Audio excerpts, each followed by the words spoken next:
The Anchor, a practical guide to power of now.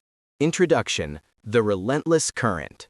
Have you ever felt it? That ceaseless hum beneath the surface of your life? Not the sound of traffic or the chatter of conversation, but an internal thrum, a constant, low-level anxiety that seems to accompany every waking moment. It's the feeling of always being busy, yet rarely feeling truly accomplished, the sense of being perpetually in motion, but never quite arriving. If you're nodding your head, then you've already felt the relentless current of the modern mind. We live in an age of unprecedented connectivity, yet many of us feel more disconnected from ourselves than ever before. Our phones buzz, our inboxes swell, and our calendars overflow. We jump from task to task, thought to thought, always chasing the next thing, the next achievement, the next fleeting moment of happiness. But in this frantic pursuit, we often miss the most fundamental truth. Life is happening right now. And paradoxically, by constantly reaching for tomorrow, we drain the vitality from today. Consider your own experience. How often do you find yourself physically present in one place while your mind is miles away, replaying a conversation from yesterday, strategizing about a meeting next week, or worrying about an uncertain future? This isn't just a casual daydream, it's the default mode for most of us.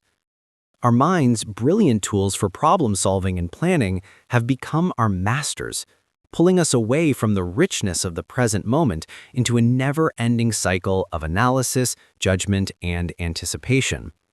This constant mental activity creates an internal landscape that is noisy, cluttered, and often exhausting. It's a symphony of noise where the beautiful melody of life often gets lost. This incessant mental chatter creates an illusion, the illusion of time. We become convinced that our happiness, our peace, our very sense of self lies somewhere in the past or will arrive sometime in the future. We tell ourselves, I'll be happy when I get that promotion, or I'll finally relax when the kids are grown up, or if only I hadn't said that yesterday, everything would be better. This mental construct of past and future becomes a heavy anchor, but not one that grounds us. Instead, it drags us away from the only moment that truly exists. It prevents us from dropping into the profound stillness that is actually our birthright. Beneath all the striving, all the worrying, all the endless mental machinations, there is a deep longing within each of us. A longing for peace, for clarity, for a genuine connection to ourselves, to others, and to the living moment. This longing often expresses itself as a vague dissatisfaction, a feeling that something essential is missing even when our external lives seem perfectly fine. We try to fill this void with more possessions, more experiences, more achievements, but the feeling persists. Why? Because what we are truly seeking cannot be found out there in the world of form, or back then in our memories, or up ahead in our plans. It can only be found here, now, in the spaciousness of presence.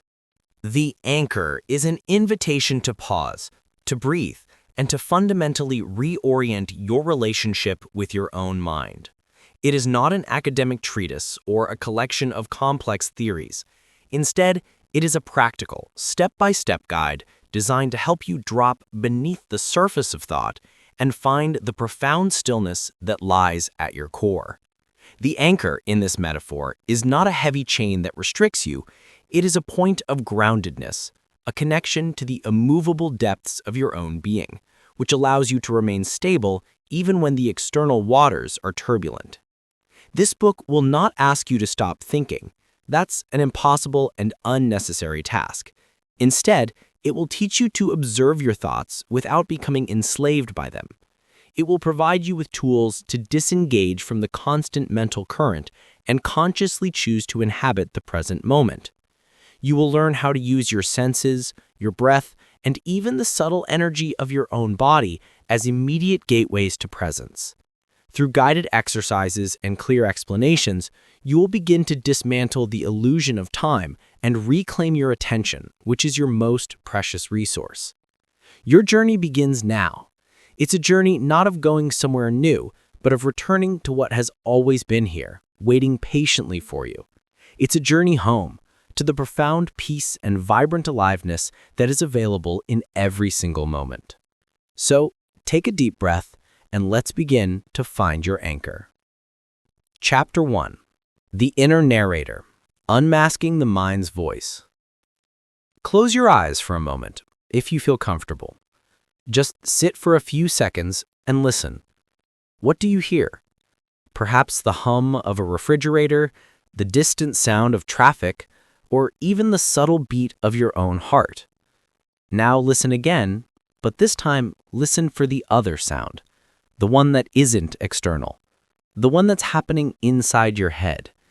It's the voice, the inner narrator, the ceaseless commentator that seems to accompany your every waking moment. For most of us, this voice is so pervasive, so constant, that we don't even recognize it as a separate phenomenon. We simply assume, this is me, these are my thoughts.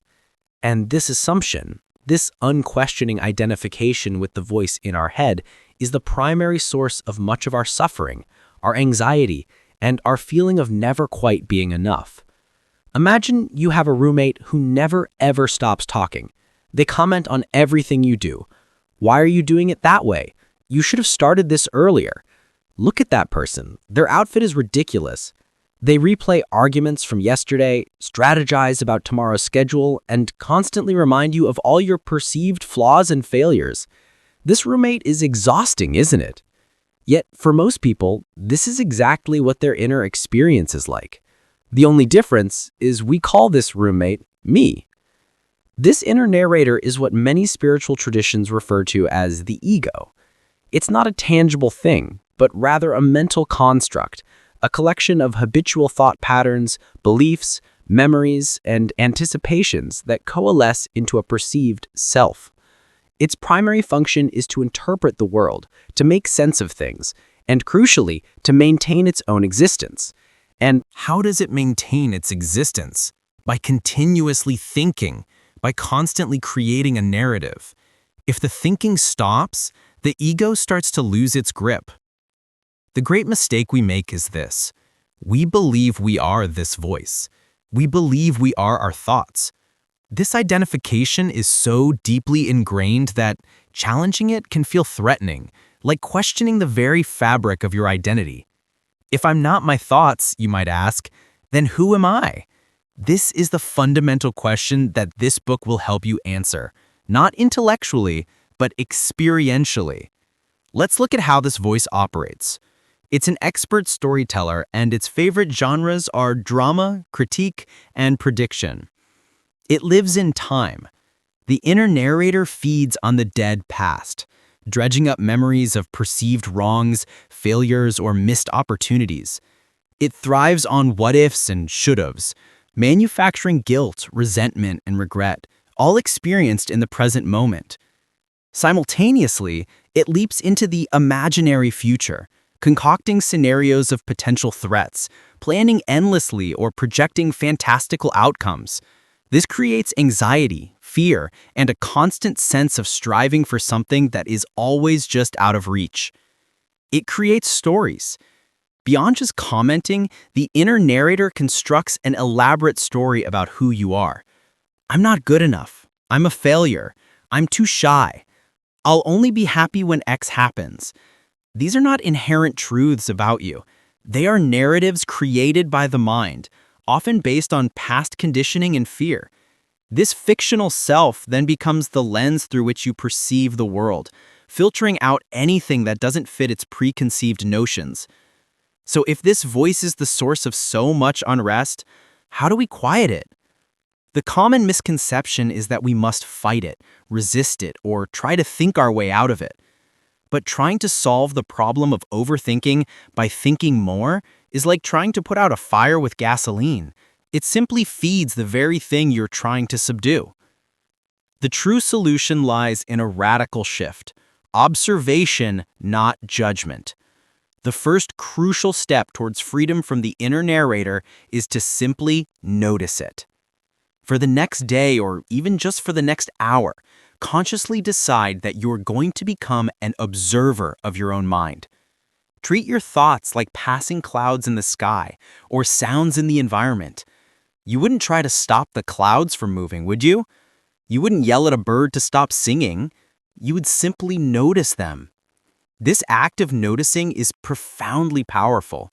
When you observe the voice, you immediately create a subtle yet significant space between the observer, you, the conscious presence, and the observed, the thought, the voice.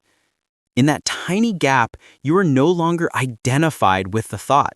You are no longer trapped within its story. You are the awareness of the thought, not the thought itself. Exercise. Listen to the listener. For the next 5 minutes, I invite you to close your eyes or simply soften your gaze. Just sit and listen. Don't try to stop your thoughts. Don't judge them as good or bad, profound or trivial. Simply become a silent listener to the stream of your own internal monologue. Notice the themes. Is it planning? Is it worrying? Is it replaying something? Is it criticizing? Notice the tone. Is it anxious, demanding, complaining? Don't get drawn into the content. Don't follow the thoughts down a rabbit hole. Just acknowledge their presence, like you would background noise. Ah, there's a thought about what I need to do later. Oh, now there's a memory of something embarrassing. I notice a judgment about this very exercise. Each time you notice a thought, simply acknowledge it and then return to the posture of listening. This simple act of noticing without engagement is the first and most critical step in unmasking your inner narrator and beginning to reclaim your inner peace. You are not your thoughts. You are the awareness that observes them. Chapter 2. The Time Trap. Escaping the past and future. If the inner narrator is the voice, then its favorite playground is time. It thrives on dragging you away from the present moment, either by pulling you into the labyrinth of the past or launching you into the uncertainties of the future. The profound truth, often obscured by this constant mental time travel, is that life only ever happens in the present moment. This isn't a philosophical concept, it's the fundamental reality of your existence. Think about it. Have you ever experienced yesterday? No, you experienced a memory of yesterday, which is happening right now in your head. Have you ever experienced tomorrow? No, you experience an anticipation or imagination of tomorrow, which is also happening right now in your head. The past is gone, an echo. The future is yet to be born, a mental projection. The only point of access to life, to experience, to reality itself is this single, fleeting, ever-present moment. Yet, our minds are expertly conditioned to resist this truth. We become trapped in what I call the time trap. The past as a burden. The mind loves to dwell on the past. It replays old conversations, relives moments of perceived failure, nurses resentments, or mourns what could have been. Each time it does this, it is recreating the emotional experience of that past event in the present moment. You're not actually in the past, you're just using your present awareness to suffer or celebrate a memory. This is why guilt, regret, and anger can persist for years, because the mind keeps bringing them back, animating them with your current energy. The past, in this sense, becomes a heavy burden, a mental anchor that drags you away from the vitality of the now. It prevents you from fully engaging with the fresh possibilities of the present. The future as anxiety. Conversely, the mind is equally adept at launching you into the future. It worries about bills, plans upcoming events, anticipates potential problems, or dreams of future successes. This future-oriented thinking, while sometimes necessary for practical planning, often devolves into anxiety and fear. It creates a perpetual sense of striving, a feeling that you're not quite there yet, that you'll only be happy or complete when something happens. This constant reaching for someday robs the present moment of its inherent richness. The future, as imagined by the mind, is a phantom limb that causes real pain and prevents you from finding contentment today. The mental construct of me. Your ego's sense of self is a compilation of your past experiences, your stored memories, your personal narrative, and your future aspirations. I am the person who went through X, who wants Y, and who will achieve Z. If you remove the past and the future, the ego's definition of you begins to dissolve. This can feel unsettling at first, like losing your footing, but it's actually the beginning of true freedom. Freedom from the narrative. The liberating truth is that you are not your story. You are not the collection of your past experiences, nor are you defined by your future goals. You are the conscious awareness that experiences those stories, those memories, those anticipations. The moment you recognize this, a profound shift begins. You realize that your life is not a linear progression through time, but an endless series of present moments, each one fresh, unique, and pregnant with possibility. All your power, creativity, and profound peace are in the now. It's the only place life ever happens. When you are fully present, you are engaged with what is real. You are connected to the source of your own being. When you are trapped in time, you are living in a mental construct, a narrative that may or may not bear any resemblance to reality. Exercise. 1 minute of pure now. Let's put this into practice. This exercise is simple, but its effects can be profound. I invite you to choose a very simple, everyday activity that you can perform right now. Perhaps it's taking a sip of water or tea, or looking at a single object in your room, or feeling the texture of the clothes that you're wearing. For the next minute, dedicate your entire attention to this activity. If you're drinking water, notice the weight of the cup in your hand. Feel its temperature against your skin. Bring it to your lips. Feel the liquid touch your mouth. Taste the water, its coolness, its subtle flavor. Feel it slide down your throat. Notice the sensation in your belly as it settles. Don't let your mind comment on it, judge it, or think about what you'll do next. If a thought arises, simply notice it as a thought and gently bring your attention back to the pure sensory experience of drinking the water. Do this for just 1 minute. What did you notice? Even if it was just for a few seconds, in that moment of simple sensory observation, your mind likely quieted. The noise may have subsided. You weren't in the past, you weren't in the future. You were simply present. You were engaged with life as it unfolded. This is the gateway to escaping the time trap, a return to the direct, unfiltered experience of the now.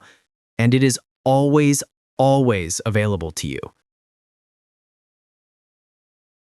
Chapter 3. The Gateway to Being, Sensing the Present. In the previous chapter, we established that life only truly happens in the present moment, and that the mind's incessant chatter often pulls us away from this fundamental reality. But how do we actually access this present moment, if not by thinking about it? The answer lies in moving beyond thought altogether and engaging directly with our experience through our senses. Our senses, sight, sound, smell, taste, and touch, are the most immediate and reliable gateways to the now. Consider this. Your thoughts about the past or future are entirely mental constructs. You can think about a sunset you saw last week or a meal you'll eat tomorrow, but you cannot see last week's sunset right now, nor can you taste tomorrow's meal. Your senses, however, are always responding to what is happening in this very instant. They are rooted in the physical reality of the present. The body as a portal. One of the most powerful and immediate ways to anchor yourself in the present is through your body. Your body is always, without exception, in the now. You cannot feel your body yesterday or tomorrow. You can only feel it right now.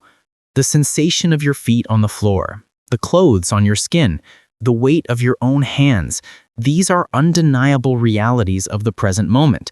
By simply bringing your conscious attention to these physical sensations, you instantly pull yourself out of the mental time trap and back into the here and now.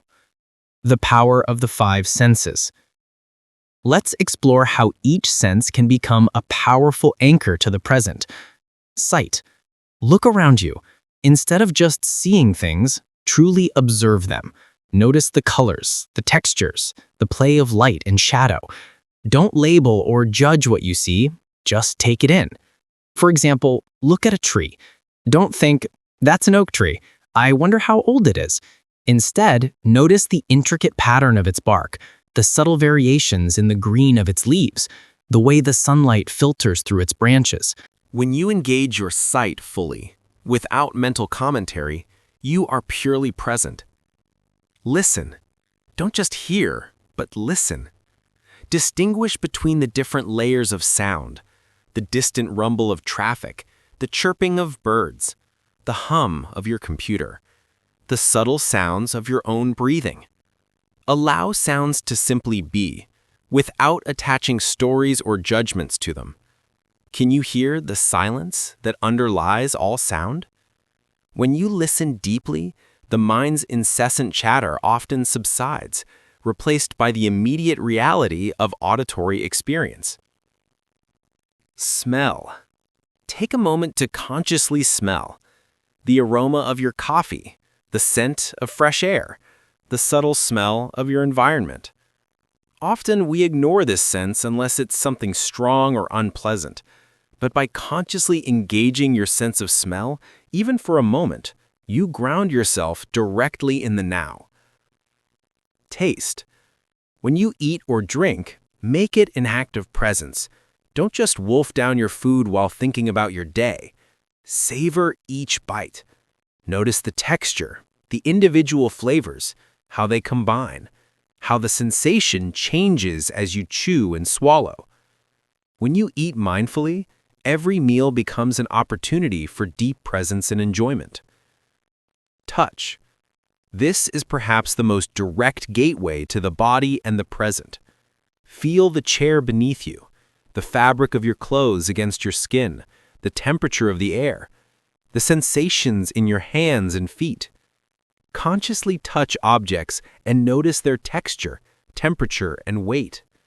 A warm cup of tea, a smooth stone, the coolness of a window pane. These tactile experiences instantly pull you into the physical reality of the now. The gap in perception. When you fully immerse yourself in sensory experience, even for a few seconds, something remarkable happens. The mental commentary temporarily ceases.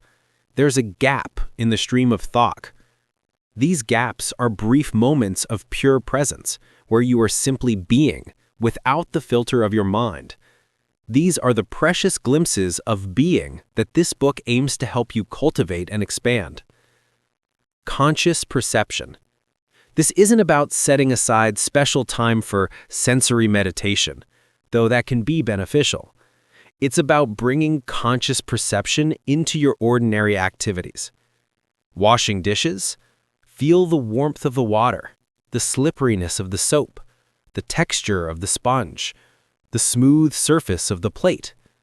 Walking, feel the contact of your feet with the ground, the swing of your arms, the sensation of air on your skin. Waiting in line? Instead of pulling out your phone or falling into mental worry, simply look around you. Notice the colors, the shapes, the faces. Listen to the sounds. Feel your body. Every mundane task becomes an opportunity to practice presence, to turn an unconscious moment into a conscious one. Book Exercise 1. Finding the Gateway. Let's try a simple guided exercise right now. I invite you to pause for a moment. Look around the room or wherever you are. Consciously notice 5 distinct things you can see. Don't just glance, truly observe them.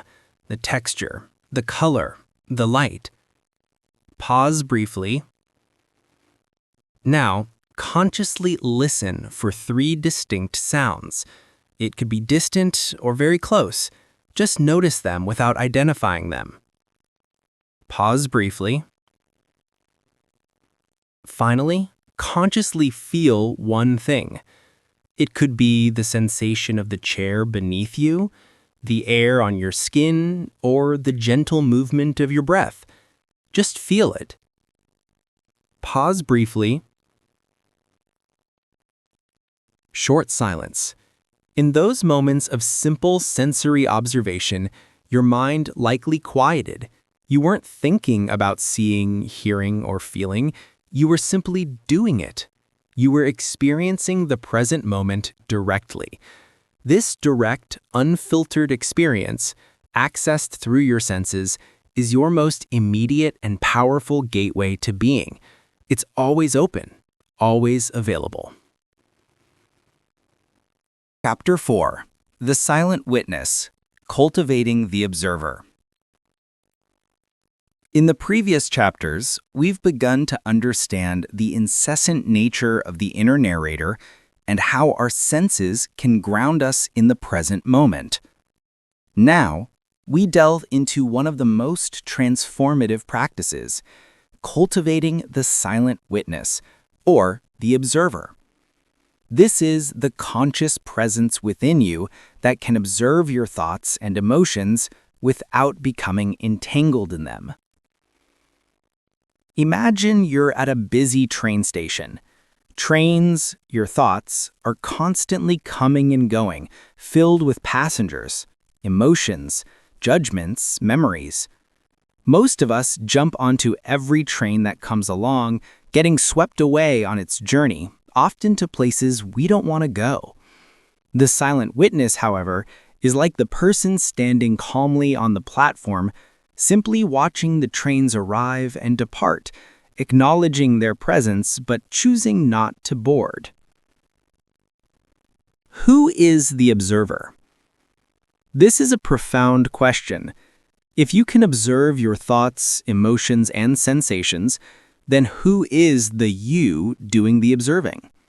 That you is not another thought, not another emotion. It is something deeper, more fundamental. It is the conscious awareness itself. It is the space in which all thoughts and feelings arise and pass away. It is your true self, untouched by the ever-changing contents of your mind. This concept of the observer is crucial because it introduces the idea of disidentification. You are not your thoughts. You are not your emotions. You are not your body. You are the awareness that is experiencing all of these. This is not to deny their reality, but to shift your relationship with them. Instead of being lost in thought, you become aware of being lost in thought, which is the first step out of it. The space between stimulus and response. Between any external event or internal thought, stimulus, and your reaction to it, response, there exists a tiny, crucial space. In that space, there is a choice. Most of us live unconsciously, reacting automatically to every thought and emotion. The observer operates in this space. By cultivating the silent witness, you expand this gap, allowing you to choose your response rather than being driven by conditioned reactions. This is where true freedom lies. Viktor Frankl famously said, "Between stimulus and response, there is a space. In that space is our power to choose our response. In our response lies our growth and our freedom. The silent witness is the presence in that space." The power of non-judgmental observation. One of the most powerful aspects of the observer is its non-judgmental nature. When you watch a thought, you don't label it good or bad, right or wrong, you simply notice its existence. This non-judgmental awareness is key because judgment is itself another thought, another form of entanglement. When you simply observe without judgment, you create a neutral space. In this space, the thought or emotion loses its power to control you. It becomes just another transient phenomenon. Metaphor of the sky. Think of your consciousness as the vast, boundless sky. Your thoughts and emotions are like the clouds that drift through it, sometimes white and fluffy, sometimes dark and stormy. The clouds change, they move, they dissipate, but the sky itself remains. It is never affected by the clouds. It simply provides the space for them to exist. You are the sky, not the clouds. The silent witness is the awareness of being the sky. Cultivating the silent witness is not about trying to stop the clouds, your thoughts. It's about realizing you are the sky in which they appear. The thoughts will continue to come and go, but your identity will no longer be bound by them. Exercise. Watching the river of thoughts. This is a powerful guided meditation to help you practice being the silent witness. Find a comfortable seated position. You can close your eyes or simply soften your gaze. Take a few deep breaths, allowing your body to relax and your attention to settle. Now imagine yourself sitting by the bank of a gentle river. This river represents the stream of your consciousness, and the objects floating down it are your thoughts, emotions, memories, and sensations. Your task is simple. Just watch them. A thought arises, perhaps a worry about work. See it as a leaf floating down the river. Notice it, acknowledge it, and let it float past. Don't jump onto the leaf. Don't try to stop it or change its direction. Just observe it. Another thought arises, perhaps a memory from childhood. See it as a small twig or a flower. Notice it. Allow it to pass by without engaging with its story. You might notice an emotion, a feeling of impatience or sadness. See this too as something floating on the surface of the river. Observe its presence, acknowledge its nature, and let it move on. The river itself, the background of your awareness, remains. The water continues to flow. This is you, the silent witness. If your mind gets caught, if you find yourself jumping onto a leaf and getting carried downstream, which will happen, don't judge yourself. It's perfectly normal. As soon as you notice you've been carried away, gently, without self-reproach, bring your attention back to the riverbank. Resume your position as the silent witness, simply watching the next leaf or twig float by. Do this for 3 to 5 minutes. Pause for 50 seconds of silence for listener to perform the exercise. This practice of watching the thinker, of observing the mental stream, is one of the most direct paths to disidentification. Each time you successfully observe a thought without becoming it, you strengthen the muscle of your conscious presence. You reinforce the truth. I am not this thought.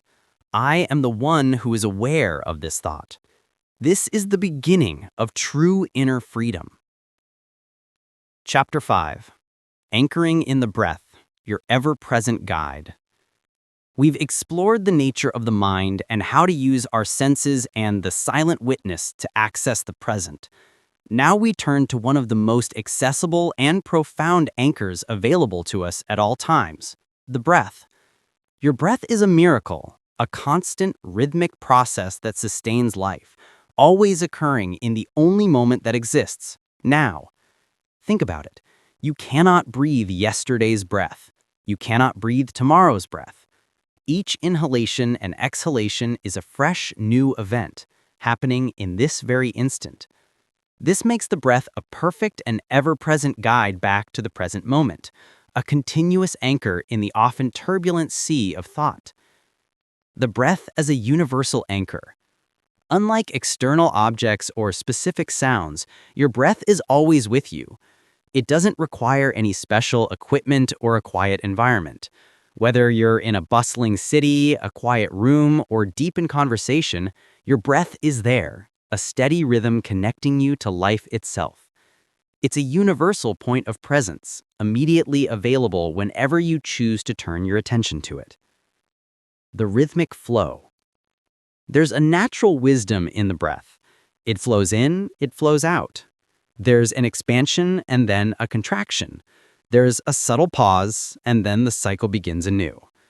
By consciously tuning into this rhythmic flow, you connect yourself to the natural cycles of life, to the ebb and flow of existence. This rhythm can be incredibly calming, a gentle reminder that everything has its natural timing in place. Beyond breathing exercises, it's important to clarify what we mean by anchoring in the breath. This isn't about controlling your breath or performing complex breathing exercises, although those can be beneficial for other purposes.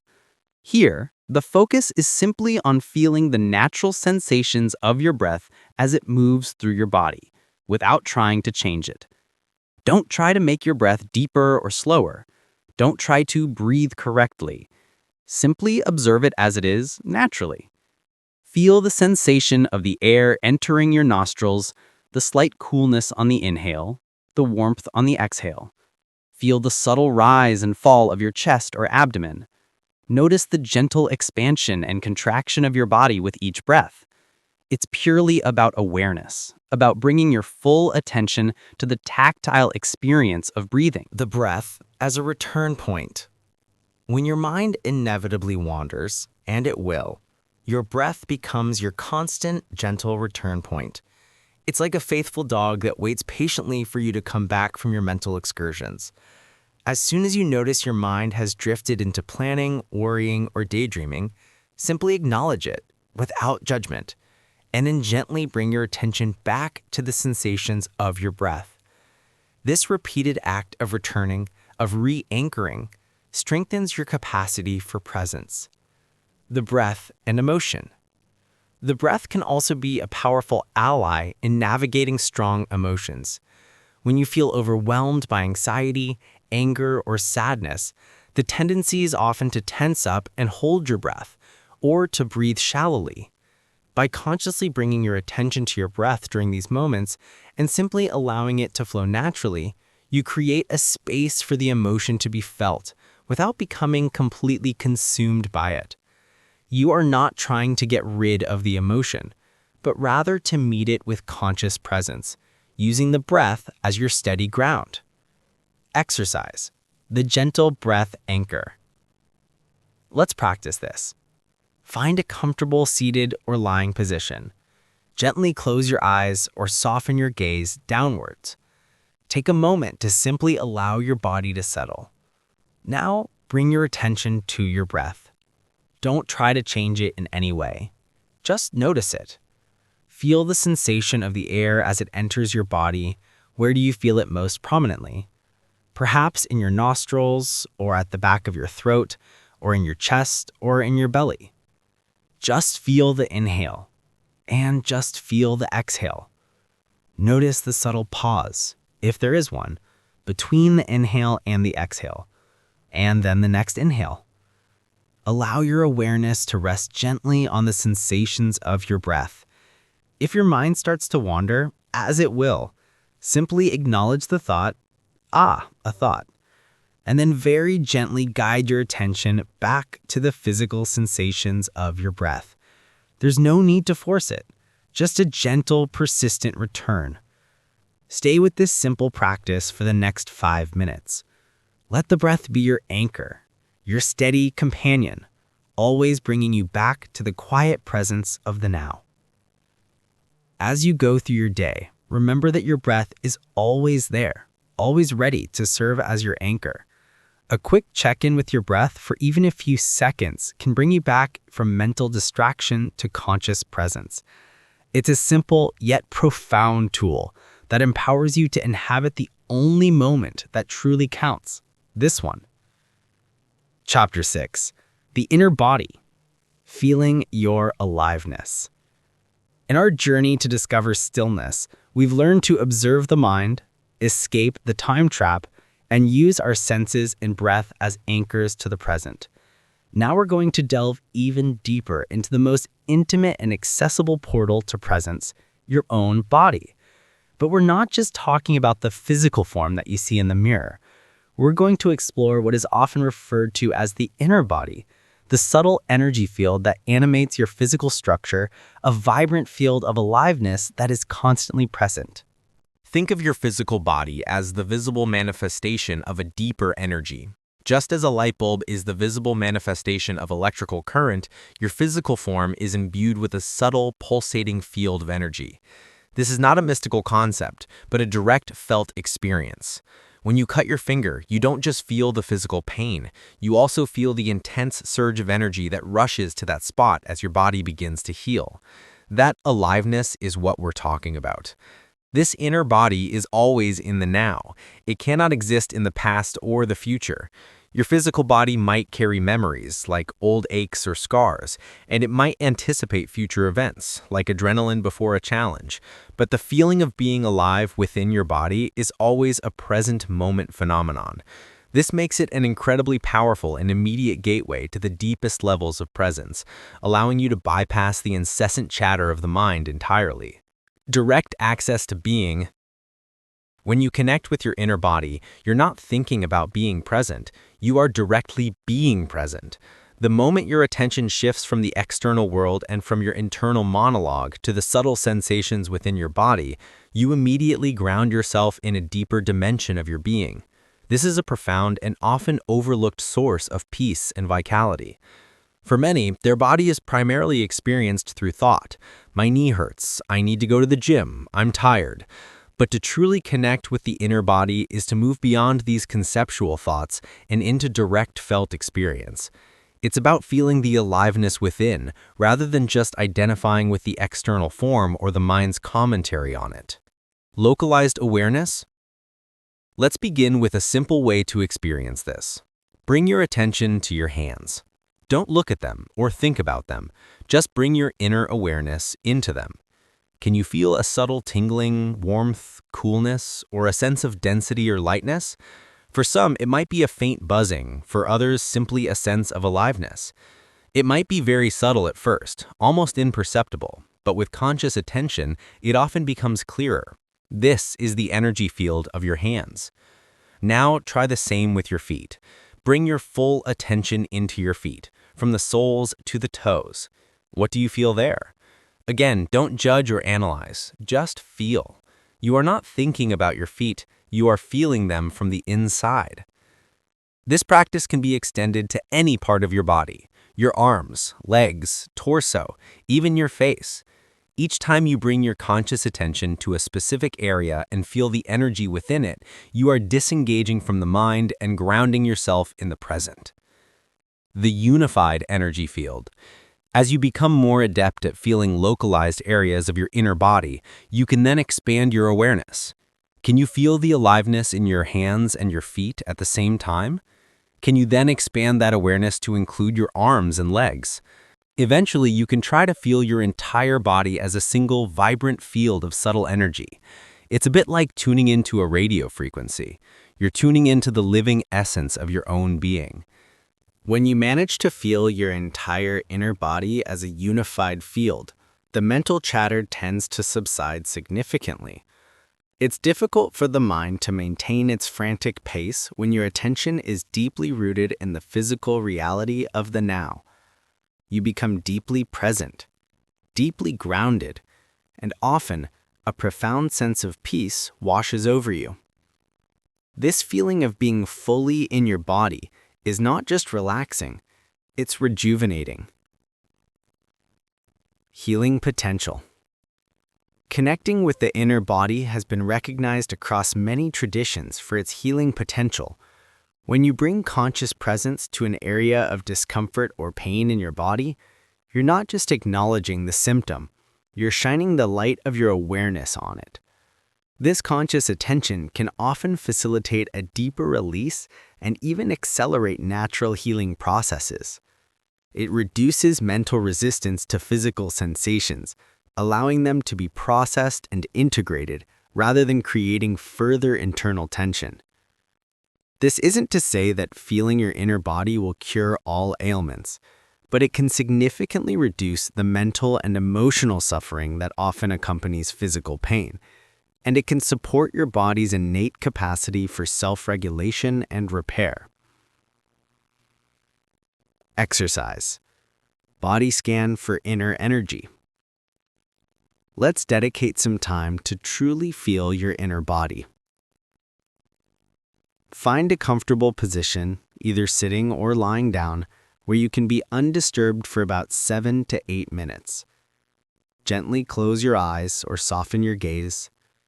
Take a few slow, deep breaths, allowing your body to settle and relax. Feel the weight of your body supported by whatever you're sitting or lying down on.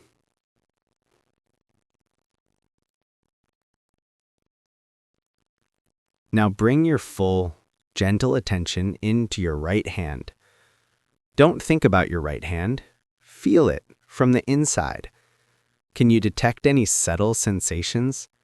A tingling, warmth, coolness, a faint vibration, or simply a sense of aliveness?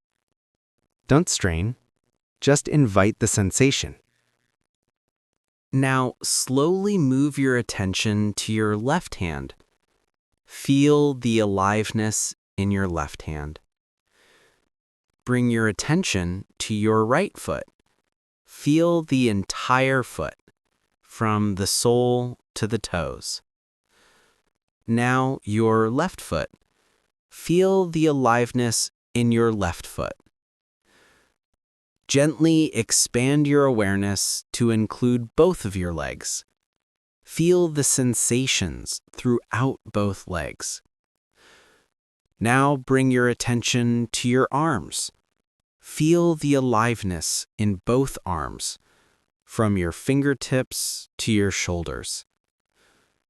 Bring your awareness into your torso, your abdomen, your chest, your back. Feel the gentle movement of your breath here. Now bring your attention to your neck and head, including your face and scalp. Finally, try to feel your entire body as a single, unified field of energy, a subtle vibration of aliveness. Feel it from the top of your head to the tips of your toes. Rest in this sensation of your whole inner body. If your mind wandered, that's perfectly okay. Simply notice it and gently bring your attention back to the sensation of your inner body. There's nothing to achieve, just a gentle allowing of feeling. Slowly, gently, you can open your eyes if they were closed. This sensation of your inner body is always available. You can tap into it at any moment throughout your day. Waiting in line, feel your hands. Feeling stressed, take a moment to feel your whole body from within. This practice is a direct and powerful way to bypass the mind and anchor yourself in the vibrant stillness of the present moment, connecting you to the very essence of your being. Chapter 7. Dissolving Resistance, the Path of Acceptance. So far, we've explored various anchors to the present moment. But what happens when the present moment feels challenging, uncomfortable, or even painful? What happens when our inner narrator shouts, "I don't want this. This shouldn't be happening"?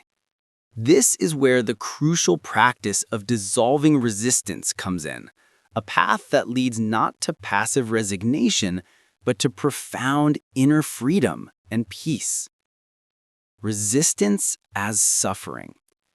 One of the most profound insights into human suffering is this: suffering is not caused by the situation itself, but by our resistance to the situation. The external event or internal sensation, like pain or an emotion, is one thing. Our mental and emotional fight against it, our no to what is what creates the additional layer of suffering.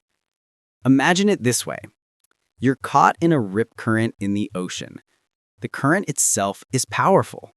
If you fight against it, trying to swim directly back to shore, you'll quickly become exhausted and overwhelmed. Your struggle against the current adds immense suffering to the already challenging situation. But if you relax, let the current carry you parallel to the shore, and then swim to safety, you conserve energy and reduce your suffering. Our mental and emotional resistance acts like trying to swim against the current of life. The ego's need to resist? The inner narrator, our egoic mind, thrives on resistance. Its very existence is often defined by what it doesn't want, what it doesn't like, and what it perceives as problems to be solved or fought against. This constant state of conflict, of saying no to reality, gives the ego a sense of identity and purpose. It feels powerful when it's battling something, but this power comes at an immense cost to your inner peace. Resistance manifests in many ways. Mental opposition, complaining, judging things as bad or wrong, arguing with reality in your head. Emotional discomfort, a feeling of tension, anger, frustration, or resentment when things aren't going your way. Physical tension, clenched jaws, tightened shoulders, a knot in your stomach, the body's physical manifestation of resistance. What is as your friend? The radical shift lies in learning to say a conscious yes to the present moment, even when it's uncomfortable. This is not passive resignation, where you simply give up and let life walk all over you. On the contrary, it's a profound act of empowerment. It means recognizing that what is, the current reality, is already here. Resisting it changes nothing about its existence. It only adds a layer of mental and emotional pain. Acceptance means facing reality exactly as it presents itself, without the filter of your mind's objections. It means acknowledging the facts of the situation, the sensations in your body, the emotions arising within you, and saying, okay, this is what is happening right now. Facing emotional discomfort. This practice is particularly powerful when dealing with so-called negative emotions like sadness, anger, fear, or anxiety. Our natural tendency is to push these emotions away, suppress them, distract ourselves from them, or even judge ourselves for feeling them. But when you resist an emotion, you give it more power. You inadvertently fuel it and cause it to persist. The practice here is simple, yet incredibly courageous. Acknowledge, I am feeling X emotion right now. Locate, where do you feel this emotion in your body? Is it a tightness in your chest, a knot in your stomach, a tension in your jaw? Allow. Instead of resisting it, allow it to be there. Bring your conscious, non-judgmental attention to the physical sensation of the emotion. Welcome. This is the most profound step. Instead of saying, I hate this feeling, say, welcome, I see you. You are here. Shine the light of your presence on it. When you bring conscious presence to an emotion, it begins to lose its hold. You create a space around it. You realize that you are not the emotion. You are the conscious awareness that is experiencing the emotion. Just like a cloud passing through the sky, the emotion will eventually shift and pass through you, instead of defining or getting stuck within you. The surrender to the now. This dissolving of resistance is a surrender, not to external forces, but to the intelligence of life itself, to the reality of the present moment. It means letting go of the mental fight against what is, and allowing life to unfold. This doesn't mean you stop taking action when action is required. In fact, conscious action becomes far more effective when it arises from a place of acceptance and presence, rather than from a frantic struggle. When you stop resisting, you free up an enormous amount of energy that was previously consumed by the mental battle. This liberated energy then becomes available for creative problem solving, for genuine connection, and for simply experiencing the joy of being. Exercise. Embracing discomfort. Let's try a guided exercise to practice dissolving resistance. Find a comfortable seated position. Take a few deep breaths to settle your awareness. Now, I invite you to bring to mind a minor discomfort you might be experiencing right now. It could be a slight ache in your back or neck, a feeling of mild boredom or restlessness, a subtle irritation about something, the warmth or coolness of the air on your skin, or even just the urge to shift your position. Choose something that is present but not overwhelming. Now, instead of resisting this sensation or trying to make it go away, bring your full, conscious, non-judgmental attention to the physical sensation of the discomfort. If it's a physical sensation, locate it precisely in your body. How big is it? What's its texture? Its temperature? Is it dull or sharp? Does it pulsate or remain still? If it's an emotion, feel where it manifests in your body. A tightness? A hollowness? A buzzing? Now, consciously say yes to it. Say, welcome. Instead of, I don't like this, try, this is what is right now. Breathe into it. Shine the light of your presence on it. Allow it to be exactly as it is, without trying to change it. Don't get lost in the story of why it's there. Just be with the raw sensation. Stay with this mindful acceptance for about 3 to 4 minutes. Silence for 3 to 4 minutes for listener to perform exercise. As you slowly bring your attention back, notice if the sensation has shifted, intensified, or dissolved. Often, when you stop resisting, the discomfort either lessens or transforms, or you simply gain a new perspective on it. This practice is about creating space for what is, and in that space, you discover a profound source of peace that is independent of external circumstances. This is the path of acceptance, and it is a powerful anchor to the present moment. Chapter 8. Presence in Action. Living an Anchored Life. So far, our practices have often involved sitting quietly, focusing on breath, body, or thoughts. These are crucial foundations, but the true test and the ultimate aim of this book is to integrate these moments of presence into the vibrant, often messy fabric of your daily life. This isn't about escaping reality. It's about transforming your experience of it. It's about living an anchored life where every action, every interaction, and every moment is infused with conscious awareness. Integrating presence into daily life. Many people view presence or mindfulness as something reserved for meditation cushions or retreats. But true mastery is bringing that awareness into the grocery store, into traffic, into challenging conversations, and into your work. The goal is to move beyond doing presence as a separate activity and instead being present in all activities. Conscious performance. Think about how much of your day is spent on autopilot. Driving, showering, working, eating. Often your body is performing the action while your mind is miles away. When you bring full attention to your tasks, something profound happens. Enhanced enjoyment. Even mundane tasks can become surprisingly rich and engaging.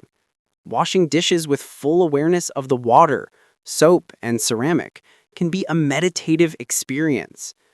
Increased efficiency and quality. When your mind is fully engaged in the task at hand, you make fewer mistakes, you're more creative, and your work quality improves. You're not distracted by internal chatter. Reduced stress. Autopilot mode often means your mind is somewhere stressful, past regrets, future worries. By grounding yourself in the present task, you interrupt this cycle of anxiety. The task itself becomes a point of focus rather than something to get through to get to the next thing. Mindful communication. One of the most powerful applications of presence is in your relationships and communication. How often do you listen to someone while simultaneously formulating your response, or judging what they're saying, or thinking about something else entirely? When you do this, you're not truly listening and you're not truly connecting. Deep listening. Practice giving another person the precious gift of your full, undivided attention. Listen not just to their words, but to the nuances in their voice, their body language, the unspoken emotion behind their message. When you listen from a place of presence, you create a space for genuine connection and understanding. You don't interrupt. You don't judge. You just receive. Conscious speaking. Similarly, when you speak from a place of presence, your words carry more weight and clarity. You're less likely to react impulsively, to say something you regret, or to engage in gossip or unnecessary criticism. You speak with intention, from a place of stillness, rather than from the reactive mind. Reduced reactivity. Many conflicts in relationships stem from unconscious reactions. Someone says something, and your inner narrator immediately jumps in with a story or a judgment, triggering an automatic emotional response. Presence allows you to catch this initial reaction, create that space between stimulus and response, and choose a more conscious, loving, or wise way to respond. Using waiting time. Modern life is full of moments of waiting. Waiting in line at the store, waiting for an appointment, waiting in traffic, waiting for a download.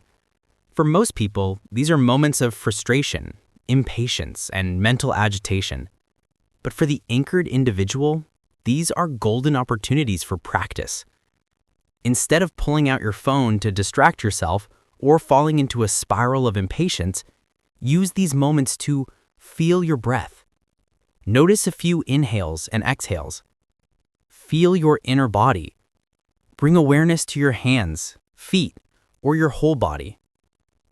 Observe your surroundings. Notice the sights and sounds without judgment. Observe your mind.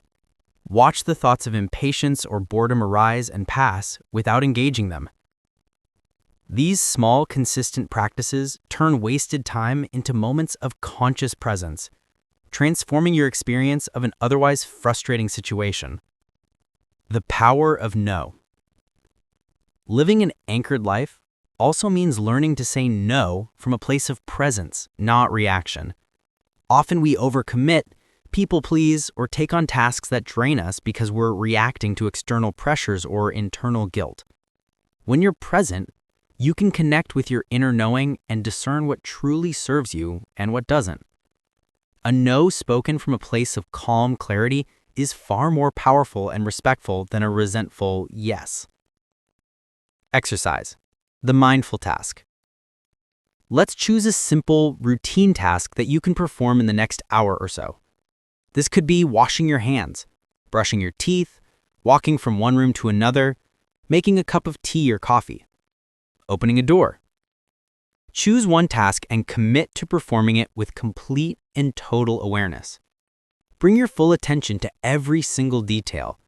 If you're washing your hands, feel the temperature of the water, the slickness of the soap, the friction of your hands rubbing together, the sound of the water, the scent of the soap.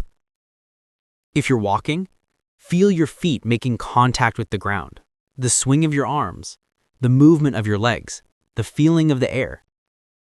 Don't let your mind comment, judge, or drift. If it does, simply bring it back to the sensory experience of the task. Do this with the intention of making this the most mindfully performed hand washing, walking, or tea making you have ever done. Dedicate 2 to 3 minutes to this practice at some point today. This is how presence becomes integrated into your life, not as a separate activity, but as the very quality of your being that you bring to all activities.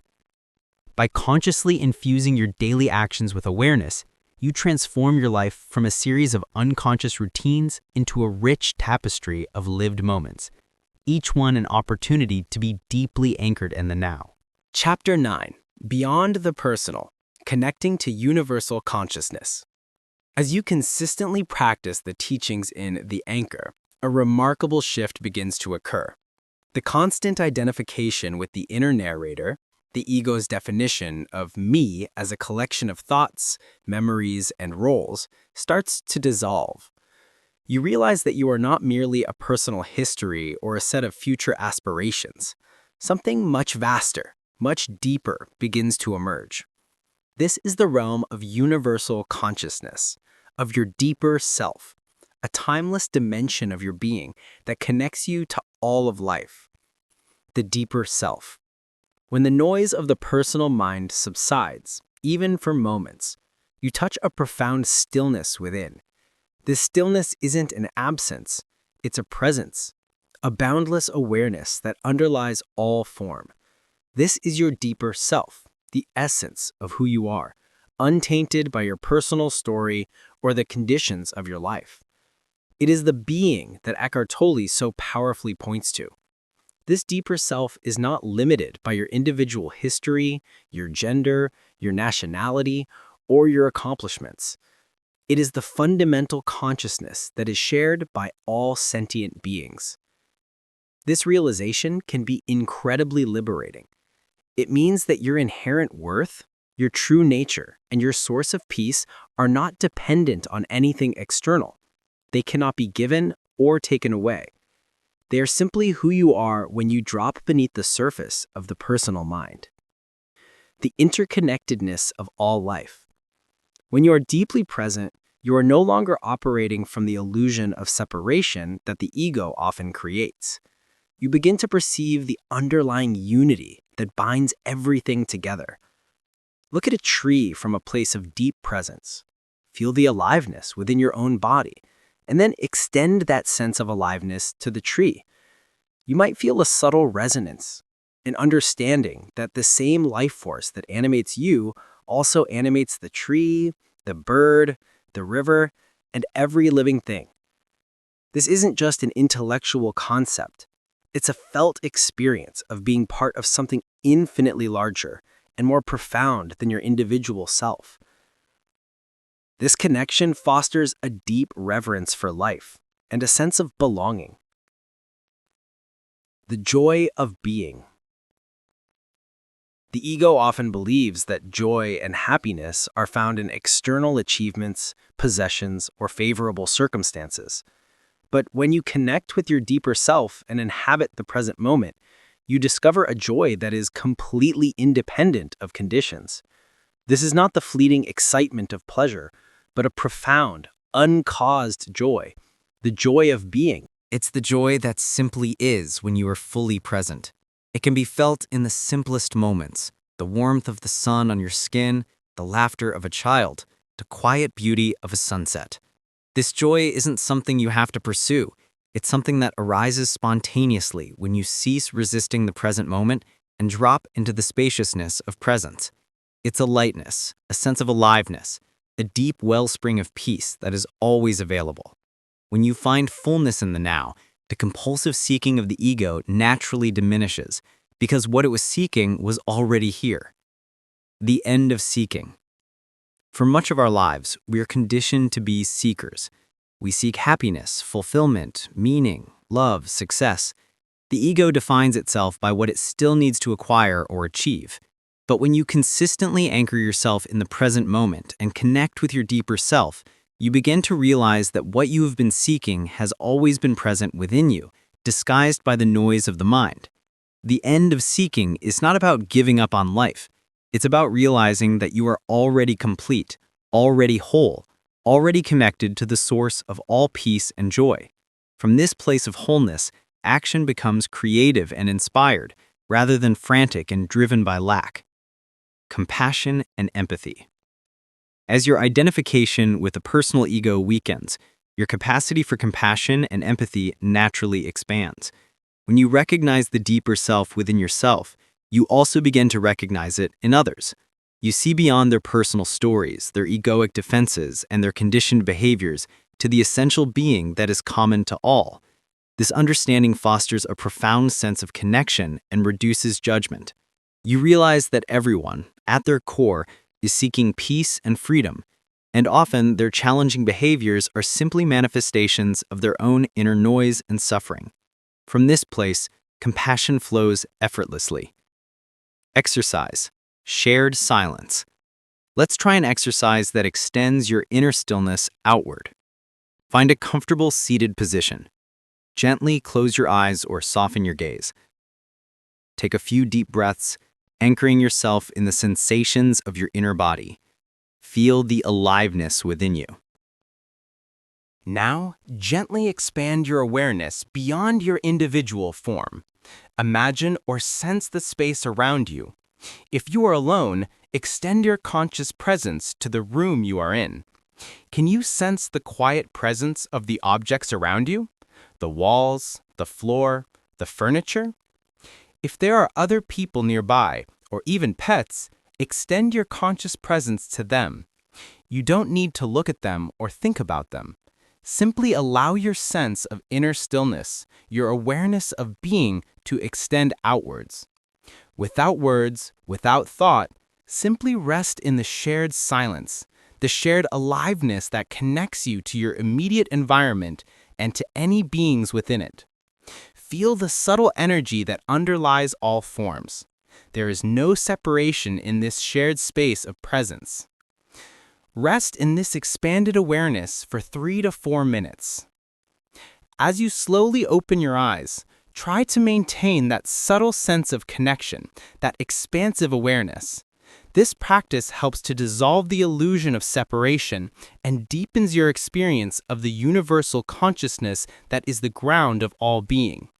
The more you connect with this deeper dimension, the more you realize that you are not just an individual entity, but an integral part of the vast, interconnected web of life. Chapter 10. The Unfolding Journey. Sustaining Your Anchor. As we reach the culmination of our journey together, it's crucial to understand that finding your anchor is not a one-time achievement. It is an ongoing, unfolding journey. Presence is a practice, a continuous invitation to return to the now. There is no final destination where you arrive and are permanently enlightened in a static state. Life is dynamic, and the mind's patterns are deeply ingrained. The aim is to cultivate a sustained awareness, making presence your default mode of being rather than a fleeting moment. Presence is a practice, not a destination. You will inevitably get lost in thought. Your mind will wander. The inner narrator will reclaim its stage. This is not a failure. It is simply the nature of the mind. The key is not to judge yourself when it happens, but to notice it. The moment you become aware that you've been lost in thought, you are already back in presence. That awareness is the anchor. This gentle, non-judgmental return is the essence of the practice. Each time you return, you strengthen the muscle of your conscious awareness. The return to the now. Make a conscious effort throughout your day to check in with yourself. Ask, am I present right now? If the answer is no, simply bring your attention back to your breath, your inner body, or the sights and sounds around you. These small moments of re-anchoring are incredibly powerful. They create gaps in the mental stream, pockets of stillness that accumulate and begin to transform your overall state of consciousness. Don't underestimate the power of a single conscious breath amidst a busy day. Moments of deep presence. Actively look for opportunities to practice deep presence. Waiting. Instead of getting frustrated in a queue, use it as a mini meditation. Nature. When you're outdoors, consciously absorb the beauty around you. Eating. Make one meal a day a truly mindful experience. Simple interactions. Give your full attention to one person you speak with today. These moments don't have to be long. Even 10-second bursts of full presence, repeated throughout the day, can make a significant difference. Dealing with setbacks. There will be days when it feels harder. Days when the mind seems particularly noisy or emotions feel overwhelming, and accessing presence feels impossible. These are not setbacks, they are opportunities for deeper awareness and acceptance. When you find yourself in such a state, apply the principles we've discussed. Observe the resistance. Notice the mind's frustration or judgment about not being present. Feel the emotion. Bring conscious awareness to the physical sensations of whatever is arising without trying to change it. Return to the breath or body. Even if it feels forced at first, gently bring your attention back to your anchor. This compassionate approach to your own struggles is part of the unfolding journey. Every time you bring awareness to your lack of presence, you are paradoxically being present. Your evolving relationship with the mind. As you continue this practice, your relationship with your mind will evolve. The mind will no longer be your master, constantly dragging you into its narratives. Instead, it will become a useful tool. You will be able to engage with thought when necessary, for planning, problem-solving, learning, and then consciously disengage when its task is complete, returning to the stillness of presence. The mind no longer defines you, you use the mind. This is a profound shift from being identified with thought to being the awareness behind thought. Final call to awakened living. The anchor is ultimately an invitation to live an awakened life, a life lived not from the unconscious grip of the mind, but from the spaciousness, clarity, and peace of the present moment. Your life is not your life situation. Your problems, your past, your goals, your external circumstances, your life is this one simple, precious, unfolding moment. Don't try to be present. That's another mental effort. Instead, simply notice when you are not present. That act of noticing is the anchor.